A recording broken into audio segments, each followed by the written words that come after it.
Libraries have a particular kind of silence, not the staged silence of a movie set, not the heavy silence of a church.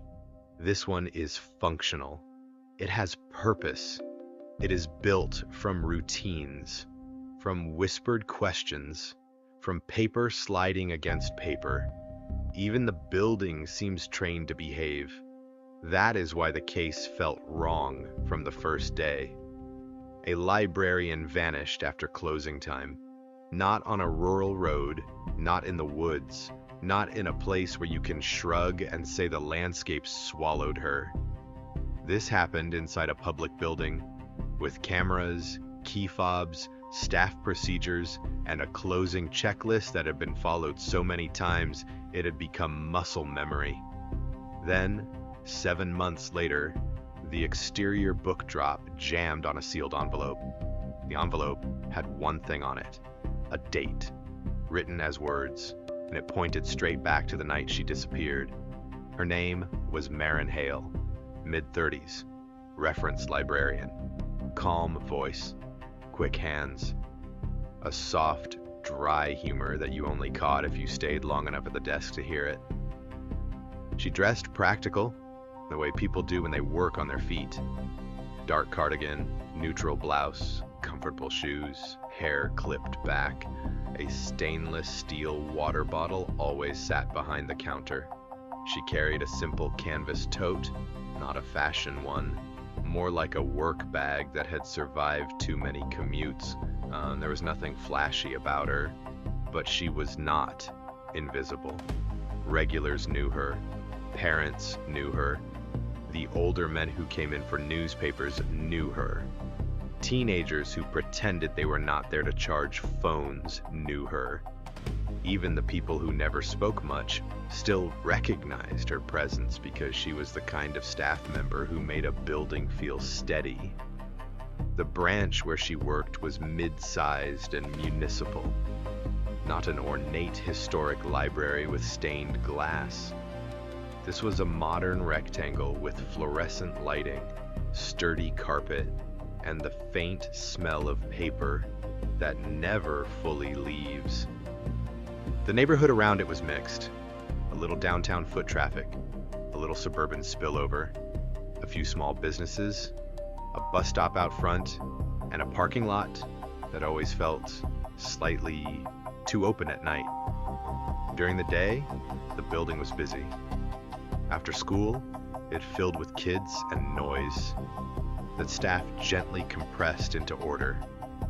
Mornings brought retirees, job seekers, and people who needed a warm place without being asked questions. On rainy afternoons, it became a shelter that did not require you to explain yourself. After hours, it became something else. The stacks looked taller. The study rooms felt more like sealed boxes. The staff corridor behind the public desk became a narrow strip of space where a person could walk unseen by patrons, where doors led to offices and closets that most people never considered. The night Maren vanished started like a routine closing shift. Rainy weekday, light foot traffic. A few patrons lingered until the final announcement, mostly out of habit. Maren did her usual circuit. She walked the aisles with a small cart, collected stray books, checked the study rooms for abandoned cups and notebooks, and straightened chair rows with that tiny, automatic tidying motion that longtime staff develop. She reminded someone that the printers shut down after hours. She helped an older patron locate a book that had been misshelved. She returned 2 holds to the back room, then came back out and scanned the room again as if she were verifying the building's mood. Nothing about those minutes looked like fear. When closing arrived, the front door shifted into after-hours mode. Staff could exit, but entry required a key. The last patrons filtered out. A security guard did a walkthrough. The building did not go fully dark, even after closing, because the library kept certain lights on for safety and for overnight monitoring. Maren's co-worker that evening, a circulation assistant named Jonah, finished his tasks and left into the rain. He later told police that Maren was still inside when he went out. That detail matters because it pins the timeline to something human, not just a log entry.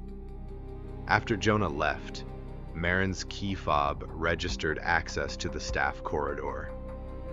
A hallway camera caught her walking past with her Toten water bottle. She looked down at something in her hand, then turned toward a small staff office where returns and supplies were handled. After that, she did not appear in the library's public cameras again. The cameras were not broken. The coverage was simply incomplete. It was an older system with a handful of angles, a wide view of the circulation desk, a view down part of the main aisle, one view of the staff corridor, and a camera pointed toward the back service door. Between those angles were blind strips of space. In most buildings, those blind strips are harmless. They exist because budgets exist. In this case, a blind strip became a gap wide enough for a person to disappear. Later that night, the back service door registered a brief open and close. The camera near that door captured movement, not identity. Rain streaked the lens. The angle favored the door frame more than the person passing through it. The system recorded the event and moved on the way systems do. Before the building settled into its overnight mode, the alarm was armed using Maren's code. On paper, it looked like she closed up and left, and then she did not go home. The next morning, Maren missed her shift. At first, it was treated like a misunderstanding. Phones die, people oversleep, weather disrupts, staff are human. Then the minutes stretched. Calls went unanswered. Texts stayed unread. The calm explanations ran out. Maren had no pattern of vanishing, no habit of taking a day off without a message. Her manager called her emergency contact. That contact had heard nothing. By midday, police were notified. The first thing investigators did was check the parking lot. Her car was still there, unlocked. Empty in the way that tells you a person did not calmly drive home. No tote bag in the seat, no phone visible, no jacket tossed in the back. The car looked like she never reached it. The building was searched that day. The obvious spaces first: restrooms, closets, storage rooms, study rooms.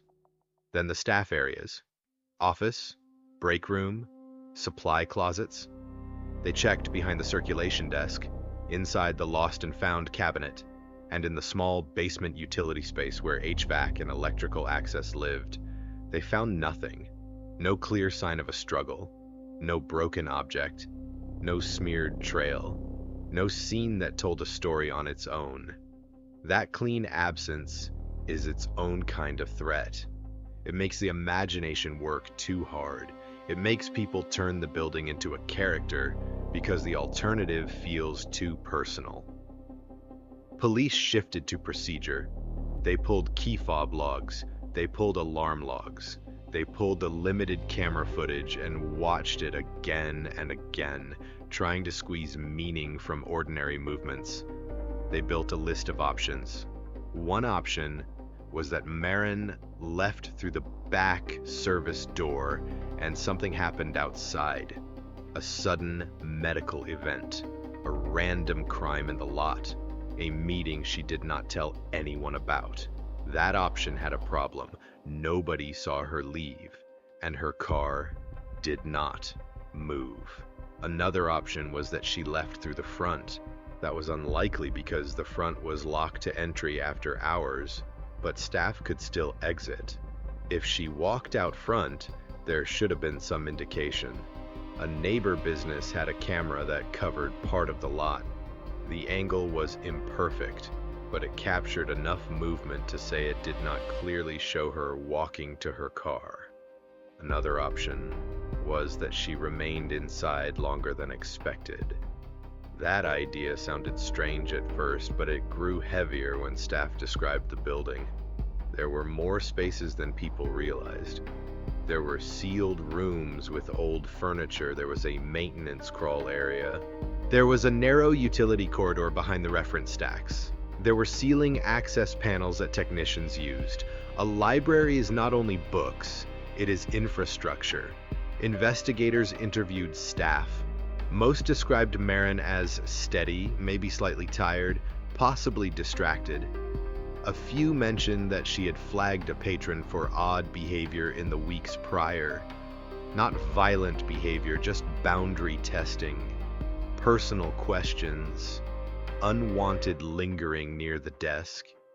The kind of behavior staff learned to handle with polite distance. They interviewed the security guard. He said his walkthrough felt routine. He did not notice anyone hiding. He did not see Marin in distress. He left when his shift ended, as usual. He described the building as calm. He also said something that sounded reassuring until it didn't. He said, in effect, that it was a library, not a place where anything happens. That sentence became its own exhibit later. The investigation widened. They canvassed nearby streets. They checked transit cameras at the bus stop. They asked neighboring businesses for footage. They searched the small wooded strip behind the lot and the drainage line that ran behind the building. The search produced no clean lead, no found phone, no bag, no shoe, nothing that allowed a straightforward narrative. Time began to do what time does in missing cases.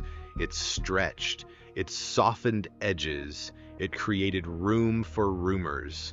The library stayed open because public places rarely close for grief. They posted a small sign asking for patience. A bouquet sat near the reference desk. Staff kept working, but the building felt different to them. The silence became sharper, less friendly. Patrons asked questions. Some asked with concern. Some asked with that curious energy people have when a mystery enters a familiar place. Staff answered carefully because they did not know what to say without feeding gossip. Weeks turned into months. Posters went up around town. Marin's photo appeared on community pages. Volunteers searched in organized sweeps, then searched in smaller personal ways when the organized searches ended. The case slid into the cold phase. To police, it became a file revisited periodically. To staff, it became a presence in the building, a phantom weight behind doors that no one wanted to open alone. 7 months after Marin vanished, the exterior book drop jammed. That detail sounds small until you understand how book drops work. A book drop is not just a slot in a wall. Inside the building, behind that slot, the chute narrows and angles down into a rolling bin. The bin is pulled out each morning and wheeled to the circulation desk where returns are scanned. It is designed to be efficient. It is designed so staff do not need to stand outside in rain. It also creates a hidden throat, a narrow section where something flat can slide in and then catch, wedged just out of sight. Early one morning before opening, Jonah arrived to clear overnight returns. He unlocked the interior access and rolled the bin forward. It did not move smoothly. He tugged again. The bin jerked, then caught hard, the way it does when something stiff blocks the chute. He expected to find a jammed stack of magazines or a children's book shoved sideways.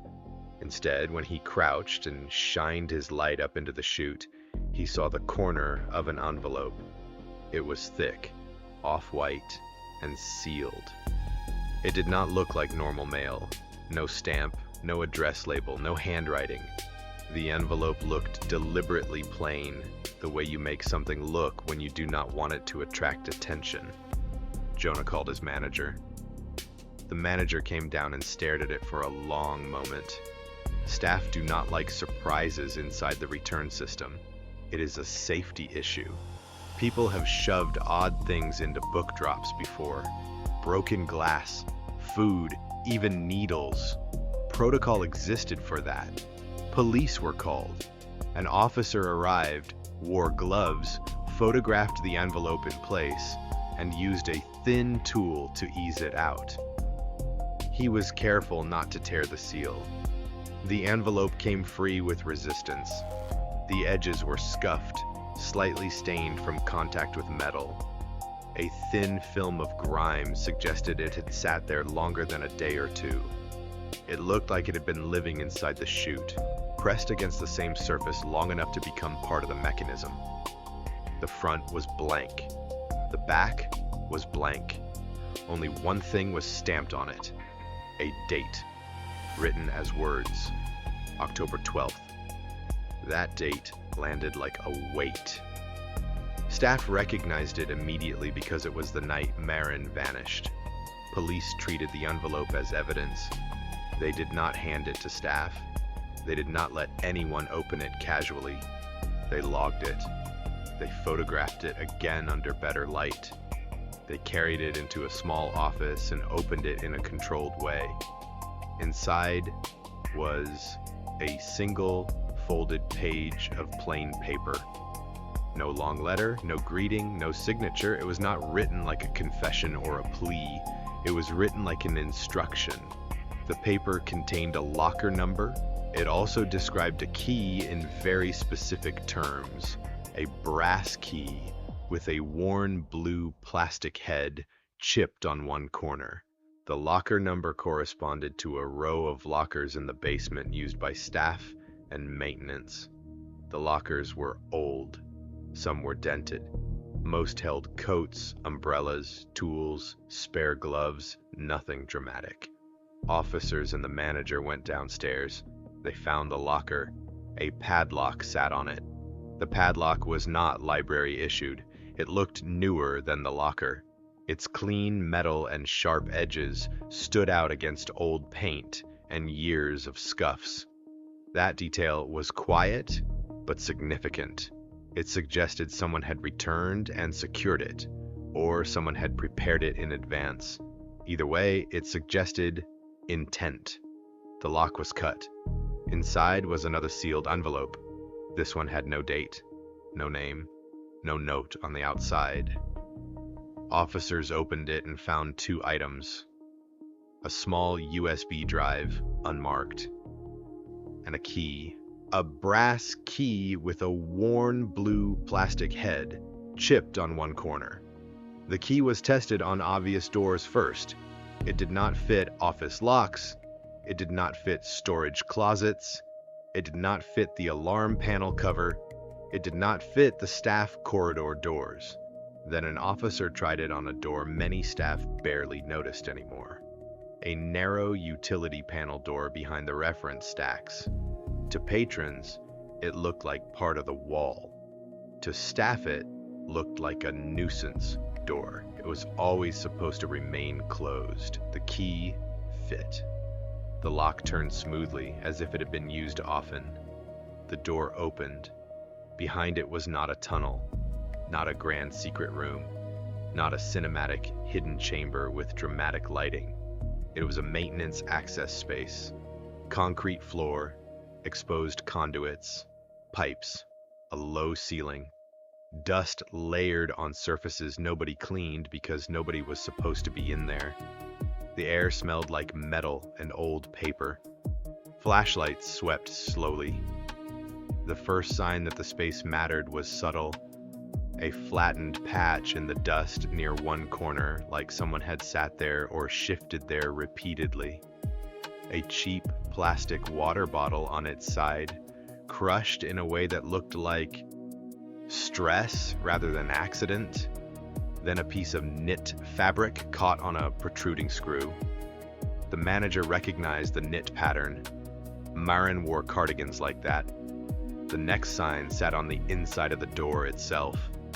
Not dramatic gouges, just scuff marks near the lower edge, faint crescents that looked like repeated contact, like a shoe scraping, like someone pushing and pulling from the wrong side.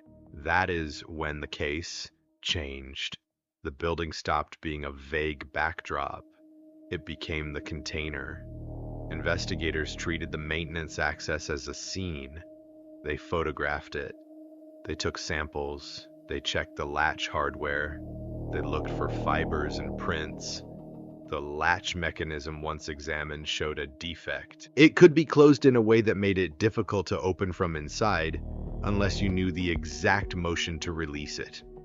Staff described that door as sticky. Maintenance had blamed humidity. That explanation sounded harmless until it became deadly. The question that formed did not need dramatic language. Did Marin end up in here, trapped, while the building kept running on routine? That question is hard to hold because it forces a specific image, a person hidden within a public place, close enough to hear footsteps, close enough to hear doors close, yet unseen. Still, the space alone did not answer how she got there, so the USB drive became critical. Police sent the drive to the lab. They checked it carefully. Unknown drives can carry malicious software, but in this case, the risk had to be balanced against the urgency. They used an isolated system. The drive contained a folder. Inside the folder were video files. The footage was clean, in a way the library's camera footage was not. It was not from the official system, it was from a hidden camera. The hidden camera angle was positioned to watch the staff corridor near the utility panel door. Tight frame, clear focus, stable light. It was set up by someone who knew exactly what needed to be seen. The first clip showed Marin moving through the corridor after closing. Calm posture, toed at her side, water bottle in her other hand. She looked like she was finishing work, not walking into danger.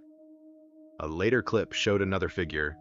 The figure followed at a distance, not running, not lunging, not chaotic. Controlled movement, maintenance-style clothing, a cap low on the head. The face was not fully clear, but the body language was. Comfortable in that corridor, comfortable near staff-only doors. Then the camera view went dark for a moment as if something covered it. The next clip showed the utility panel door closing, then stillness. Another clip, recorded later, showed the same door being opened with a key. A figure stepped into the maintenance access briefly, then stepped back out. The door closed again. That return visit was important. It suggested confinement. It suggested control. It suggested that the person who installed the camera also had access and a reason to return. The stamped date on the envelope now made sense in a new way. It was not a random detail. It was a trigger. A stamped date forces a reader's mind to snap to a specific night. It connects evidence to the moment that matters. It is also a way of proving authorship without leaving a signature. A person can say, in effect, this was planned and I can prove it. Police now had an investigative map. Someone had installed a hidden camera inside a public building. Someone had access to staff corridors. Someone had a key to the utility panel door. Someone had the ability to lock a basement locker with a non-issued lock. Someone had patience enough to delay the reveal for months. The next phase turned procedural, the way many cases do once the mystery becomes mechanical. Investigators pulled maintenance records. They pulled contractor logs. They pulled key control protocols. They asked who had been in the building after hours in the months before the disappearance. Cleaning crews, IT vendors, HVAC technicians, door repair contractors. security contractors, fire system inspectors, even volunteers who occasionally helped after hours. They also asked staff a different kind of question. They asked who would have drawn attention, not because loud people are guilty, but because conflict leaves paper trails, complaints, emails, notes. A staff member saying quietly that someone made them uncomfortable. A name surfaced quickly. A facilities contractor named Bryce Lanner, not a library employee. A contracted maintenance worker used for smaller repairs, sticky doors, lighting issues, HVAC grills, lock replacements, minor plumbing. Someone who moved through staff spaces without raising alarm because people assume maintenance belongs wherever it is. Staff remembered him because he had opinions. He complained about procedures. He disliked paperwork. He made snide comments about staff being too careful. A few staff members described him as overly familiar, not openly threatening, just boundary testing in a way that made people tense up. Maren had documented him more than once, not as an accusation. As a record, she had insisted that repairs be logged properly, especially anything involving locks. She had emailed the manager about missing work orders and asked that keys not be left unattended. Those emails seemed ordinary at the time. They became extremely relevant now. Investigators obtained a warrant and searched Bryce Lanner's vehicle and storage areas. They found small camera equipment. They found a stamp kit capable of stamping dates. They found lock cylinders and spare keys. They found a notebook. The notebook contained sketches of the library's staff corridor and the utility panel behind the reference stacks. It also contained notes about camera placement, not poetic notes, practical notes, angles, coverage. They found a padlock, packaging insert that matched the type of lock cut off the basement locker. They did not find a neat confession. They found the infrastructure of a plan. Bryce was brought in. He denied wrongdoing at first. He tried to explain his presence in the building as normal contractor work. He claimed the camera equipment was for unrelated jobs. He claimed the notebook was for planning repairs. His explanations could account for pieces, but not for the arrangement, not for a hidden camera pointed at that corridor, not for a USB drive stored in a locked staff locker, not for an envelope shoved into a book drop with a date stamped to match the disappearance. The envelope in particular was difficult to explain innocently. People do not put sealed evidence into a book drop by mistake. People do not stamp a date as words on an envelope unless they want a specific reaction. Police used that logic to tighten the case. They compared the hidden footage to official building logs. They compared corridor movement to key fob access. They compared door state changes to security system records. Even without speaking exact clock times, the sequencing lined up. Maren moved into staff space. A second person followed. The camera went dark. The utility door closed. Later, the utility door opened again. Then the building resumed routine. Investigators also examined the lock on the utility panel door. It was not original. It had been replaced within the past year. The library had no clean work order showing the replacement. Bryce's company, however, had ordered that lock model. It was the kind of mundane coincidence that stops being coincidence when it stacks. Now the case needed the hardest part, the truth of what happened to Maren. The maintenance access space showed signs of confinement, disturbed dust, personal debris, a caught thread of knit fabric, scuffs on the door. It suggested she had been in there, but it was not a place designed for long-term survival. It was cramped, dusty, and sealed. Investigators searched the space carefully for any hidden passage or deeper access. They found a conduit route that connected to a larger maintenance corridor deeper in the building. Not a public hallway, but a service corridor used by technicians. It led toward the basement mechanical room. That corridor had another door. That door had a lock that matched the style found in Bryce's toolkit. It was also not library issued. Police opened it. Inside was a larger utility area with a concrete floor and equipment storage. It had enough room to move, but it was still not a place a person should be in after hours without a reason. In that larger area, they found more. A strip of tape residue on a pipe, a set of fresh scratches on a metal cabinet, a discarded glove. Not conclusive on its own, but consistent with someone using the space repeatedly. Then they found something that shifted the emotional gravity again. Marin's stainless steel water bottle. The bottle was scuffed and dusty. The cap tightened. It was empty. It had been moved from the staff desk to this hidden space. That object did what objects do in investigations. It turned the abstract into physical certainty. From there, the investigation expanded beyond the library building.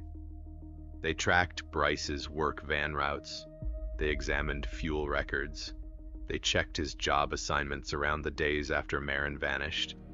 They looked for gaps, because gaps are where actions hide. They found a gap. A period of time after the disappearance, when Bryce's phone location data showed him lingering at an industrial storage area outside town, a place with storage units and contractor yards. Police obtained a warrant and searched the units associated with him.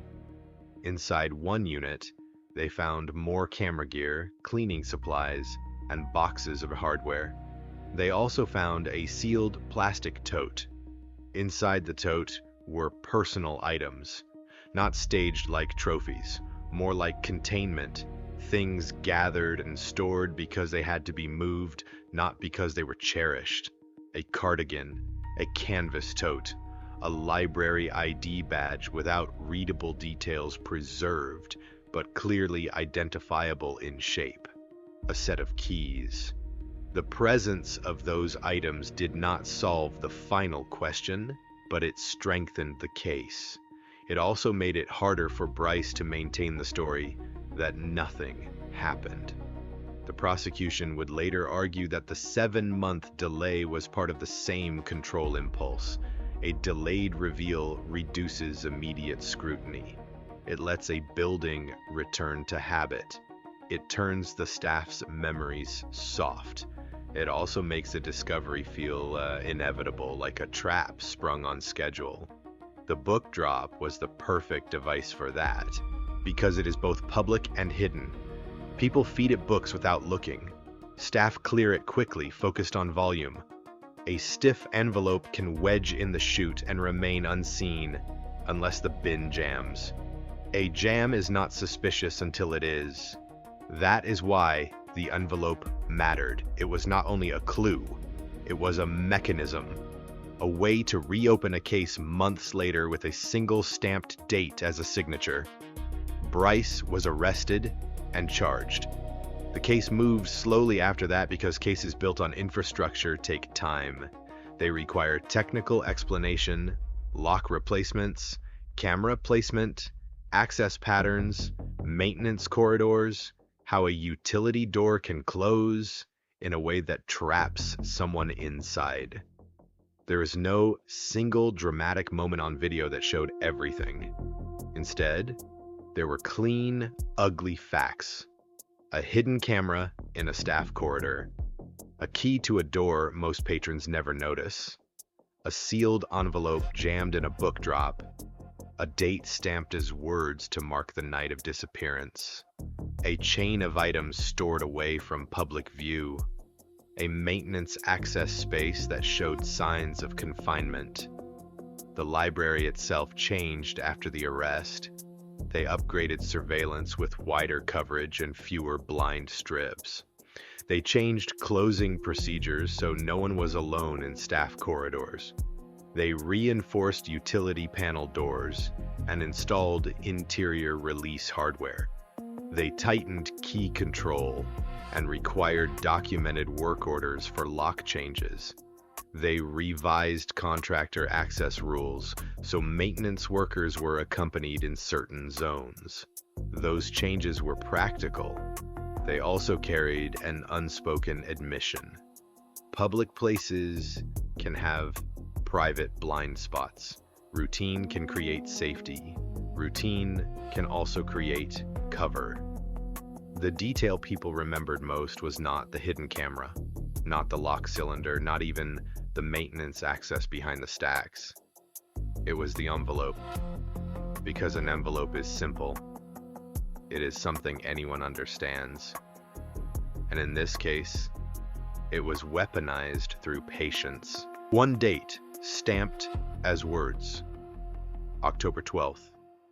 A date that forced the entire building to look back, to replay its own quiet, to question its own assumptions about safety.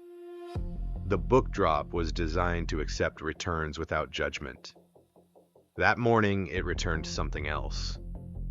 A sealed message that did not ask to be read. It demanded to be found, and it waited, wedged in metal, until the mechanism finally jammed and someone pulled hard enough to bring the case back to life.